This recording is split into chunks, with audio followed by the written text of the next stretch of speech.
உங்களுக்கு தெரியுமா? செங்கடல் இரண்டாக பிரிந்த அந்த சம்பவம் வெறும் தண்ணீர் பிரிந்த ஒரு அதிசயம் மட்டுமில்ல. அது எகிப்து எதிர்பார்க்கவே இல்லாத ஒரு ஆன்மீக போர். அந்த இரவு எப்படி இருந்துச்சு தெரியுமா? வனாந்தரம். சுத்திலும் அடர்ந்த இருள். இஸ்ரவேலர்கள் முன்னால் செங்கடல், பின்னால் பார்வோனின் கோபமான ராணுவம். இருபுறமும் மலைகள். நடுவில் சிக்கிய மக்கள். மனித கண்களுக்கு இது முடிஞ்சது. இங்கிருந்து தப்பிக்க வழியே இல்லைன்னு தோணுற சூழல். ஆனா, காணாத உலகில ஒரு பெரிய மாற்றம் நடக்க ஆரம்பிச்சது.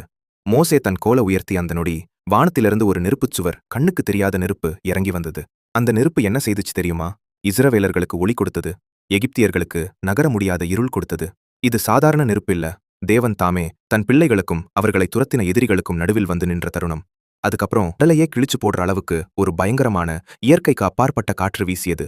செங்கடல் இரண்டாக பிரிந்தது. இஸ்ரவேலர்கள் கடலின் அடியில் நடந்தபோது அவர்கள் வைத்த ஒவ்வொரு அடியும் அடிமைத்தனம் உடைக்கப்பட்டதற்கான ஆன்மீக சாட்சியாக வானத்தில் பதிவானது. பார்வோனின் ரதங்கள் வேட்டையாடும் மிருகங்களைப் போல